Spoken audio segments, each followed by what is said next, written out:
El movimiento Hamás restableció la relación con el gobierno sirio después de una década de ruptura. El movimiento islamista palestino Hamás anunció el restablecimiento de sus relaciones con el presidente sirio Bashar al-Assad.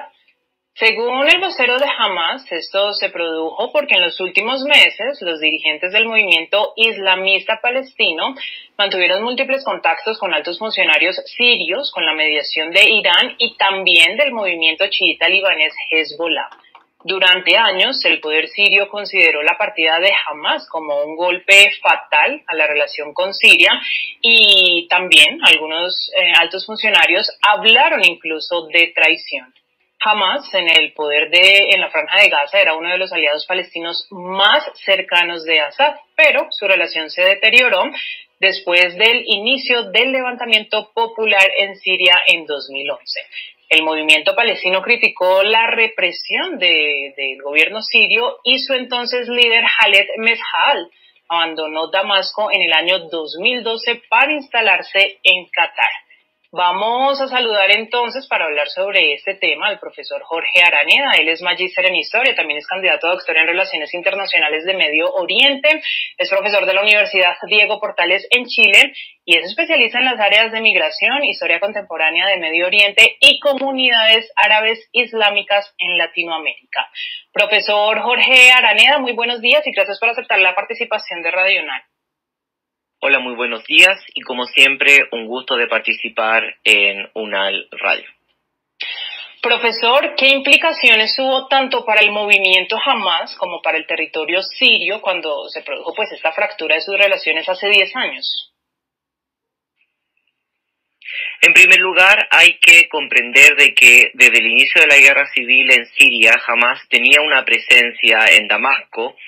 Lógicamente, su líder y su buró se encontraba ahí, pero sin duda, para Hamás lo que más pesó tenía que ver particularmente con el desequilibrio que se va a producir a lo largo de una década de conflicto armado dentro de Siria, en donde lógicamente tuvieron que negociar una posición en donde por un lado no se vieran afectados dentro de Palestina, pero por otro lado pudieran tomar un equilibrio entre diversos actores en torno a el conflicto sirio.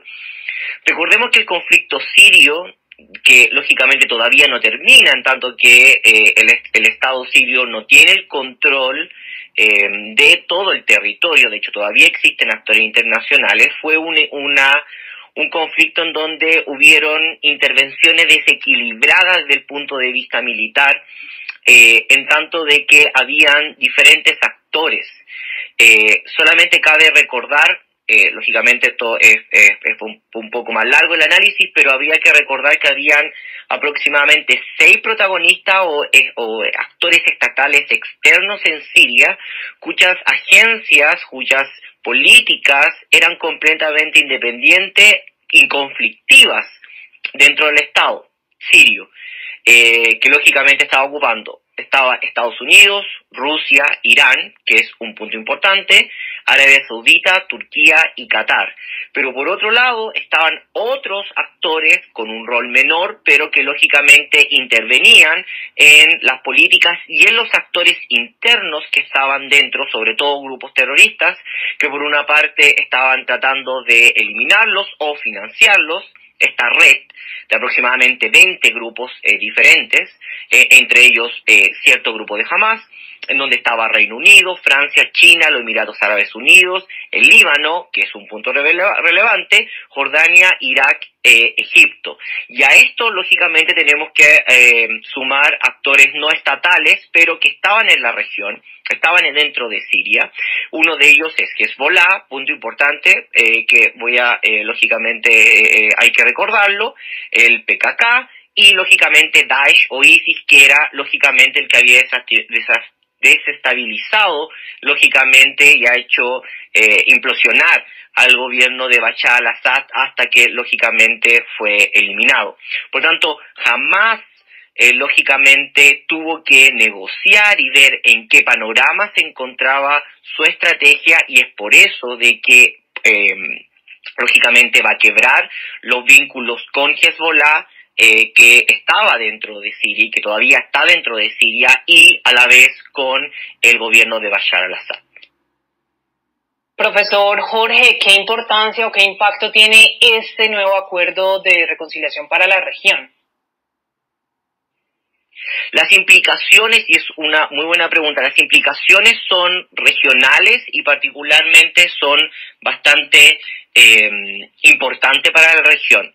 Pero hay que salirnos de Siria para ver la importancia de esto. Primero hay que entender que en los últimos 2 años aproximadamente, un poco más o un poco menos, es el Líbano, es el lugar en donde hay que poner la atención, dado que Hezbollah, apoyado por Irán, va a empezar a aceptar lógicamente los acuerdos y las normas muy flexibles de la política nacional o doméstica en el Líbano. Por lo tanto, dado que desde 2019 el Líbano va a tener una inestabilidad en su mayoría a través de protestas ciudadanas, Hezbollah va a tener que tomar un nuevo rol, y ese nuevo rol va a atraer lógicamente a su cuño a Hamas. En primer lugar hay que recordar ciertas cosas. Hamas lógicamente tiene refugio en Beirut después de que ciertas dirigencias fueran expulsadas o perseguidas desde Qatar y Turquía, en donde se encontraban, ya que habían abandonado lógicamente Damasco. Desde que abandonaron Damasco, la dirigencia de Hamas se refugió en Estambul y en Doha, y lógicamente ahora está refugiada en Beirut. Eso por una parte. Por otra parte, Hezbollah, apoyada por Irán, ve que lógicamente Hamas serviría en este eje de la resistencia y lógicamente apoyaría lo que tiene que ver a una presión con Israel. Por esa parte, lógicamente, esto va a cambiar la región, particularmente porque Hamas ya no se está refugiando en Doha, ya no se está refugiando en Estambul, y lógicamente ha sido acogido a través de Hezbollah en el Líbano, y lógicamente en la inestabilidad y en los espacios lógicamente de poder que tienen ahí. Eso por una parte. Por otra parte, Hamas ha cambiado recientemente su conformación interna, y lógicamente los dos grandes dirigentes actuales, Khalid Hayat y Zaher Harem, lógicamente Jabarén, lógicamente que controlan el buró, ahora lógicamente tienen un acercamiento a Hezbollah.